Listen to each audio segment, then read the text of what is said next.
Hello everyone, আসসালামু আলাইকুম। সবাই কেমন আছেন? চলে আসলাম আরেকটি নতুন ভিডিও নিয়ে। ভিডিওটা যেহেতু একটু লং হবে আজকে, তাই এটার জন্য কিন্তু পার্ট 2 আসবে। সবাই এটার জন্য অপেক্ষা করবেন। এটা হচ্ছে পার্ট 1। যাই হোক, কিছুদিন থেকে ভাবছিলাম যে ফ্যামিলি নিয়ে কোথাও একটা ঘুরতে যাব, দূরে কোথাও। তো সেদিন হুট করে আর কি প্ল্যান করে ফেলি যে আজকে যাব ঘুরতে। যখন আমরা প্ল্যান করেছিলাম তখন হচ্ছে বাজে 5টা, আর এখন হচ্ছে 6টা বাজতে। মানে বুঝতে পারতেছেন, আম্মুকে প্যারা দিচ্ছিলাম যে চলো না প্লিজ আজকে একটু ঘুরে আসি। আম্মু তো ফার্স্টে রাজিই ছিল না, কারণ আম্মুর ছিল পা ব্যথা, একটু অসুস্থ ছিল, তার জন্য যেতে চাচ্ছিল না। বাট ঠিকই মানিয়ে নিয়েছিলাম। আম্মু আবার আমার সব কথাই রাখার চেষ্টা করে, সবসময় আমার পাশে থাকে সব কিছুতেই। আর আমার লাইফে তেমন কোনো ফ্রেন্ডই নেই, যা আছে সেটা শুধুমাত্র আম্মুই আর আমার ভালোবাসার মানুষগুলো। বলা চলে উনি আমার আম্মুর থেকে ফ্রেন্ড বেশি। ওনার কাছে আমি সব কথাই শেয়ার করি, সবসময় তাকে আমি সবকিছুই বলি। এই ভালোবাসার মানুষ আম্মু আর ফ্যামিলি, এদের নিয়েই আমার পুরো পৃথিবী। যাই হোক, আজকের ওয়েদারটা ছিল একদম জোস। মানে দেখতেই পাচ্ছেন কতটা সুন্দর লাগতেছে আজকের ওয়েদারটা। মানে ঘোরার জন্য লাগতেছে যেন আমি একটা পারফেক্ট টাইমিং মানে সিলেক্ট করেছিলাম। তো যাই হোক, যেহেতু হুট করে বাসা থেকে বের হয়েছি, তাই আমরা কেউই জানি না যে আমরা কোথায় যাবো আসলে। তো আমরা গাড়িতে বসে ভাবছিলাম যে আসলে কোথায় যাওয়া যায়। তো ভাবতে ভাবতে আমরা ভাবলাম যে আমরা 300 ফিট যাবো, কারণ সেখানে আমাদের এখনো যাওয়া হয়নি। তাই রওনা হয়ে গেলাম 300 ফিট যাওয়ার উদ্দেশ্যে। আর যেতে যেতে এখানে প্রায় সন্ধ্যা হয়ে গিয়েছিল। আর এখানে আমি দেখছিলাম যে এখানে বেলি ফুল ছিল। বেলি ফুল পরে আমি নিয়ে নিই একটা। আর যেহেতু আমার ফুল অনেক পছন্দ, তাই আমি ফুল দেখলেই মানে আমার কিনতে ইচ্ছে করে খুব। আর আমার মনটাও তখন ভালো ছিল না, ফুল দেখে আমার মনটাও ভালো হয়ে গিয়েছিল। আর এখানে হচ্ছে টোল নিচ্ছিল। এলিভেটেড এক্সপ্রেস ওয়েতে ওঠার জন্য এরা 80 টাকা করে চার্জ নিচ্ছিল। আর এই রোডটা দিয়ে আমরা 300 ফিটে যাচ্ছিলাম। এই রোডটা ছিল অনেক সুন্দর, যেটা বলার মতো নয়। আর এটা হচ্ছে সব 4 চাক্কার, মানে যত রয়েছে গাড়ি সব 4 চাক্কার যাবে। কোনো বাইক, সাইকেল কিংবা রিক্সা কোনো কিছু এখানে এলাও না।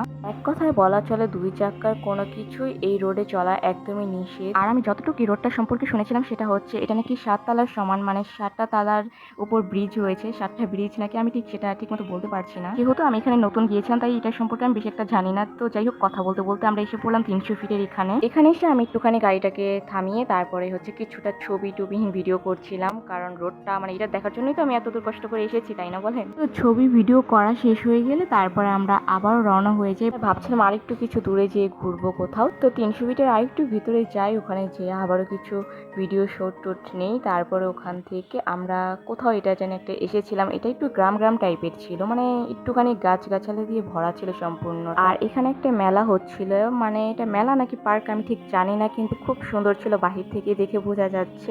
আমি ওখানটাতে যেতে চেয়েছিলাম, বাট হচ্ছে এটা তার পসিবল না, যেহেতু অনেক রাত হয়ে গিয়েছিল। পার্কটা অন ছিল না অফ ছিল সেটাও আমরা জানি না। তো যাই হোক, আমরা আরেকটু ভিতরে যাওয়ার চেষ্টা করেছিলাম, বাট ওখানে যে যা দেখলাম ভাই, এরকম একটা রাস্তা এত নিরিবিলি, ওখানে আর একটা গাড়িও ছিল না, শুধু আমরাই ছিলাম একা। তাই আমরা সাহস করিনি, গাড়ি ঘুরিয়ে আবার ব্যাক করে ফেললাম। জায়গাটা দেখার পর মানে আমার গাটা একদম শিউরে উঠেছিল, কারণ জায়গাটা আসলে খুব ভয়ানক ছিল।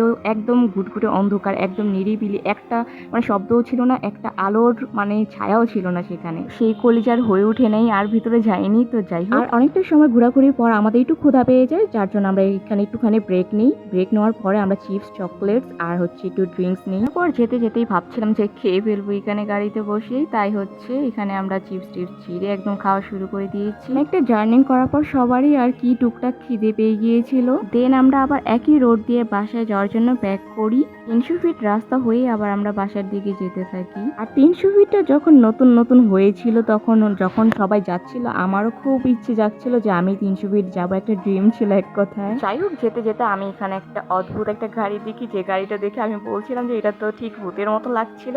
পরে আমি বললাম এই গাড়িটাকে ওভারটেক করে এটা সামনে যেতে।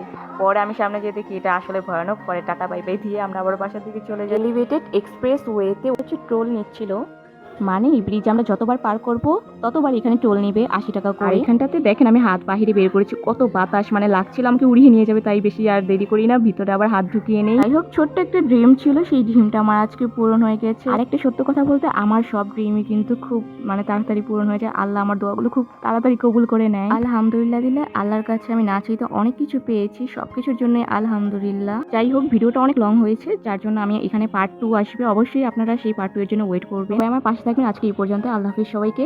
আবার দেখা হচ্ছে নেক্সট ভিডিওতে।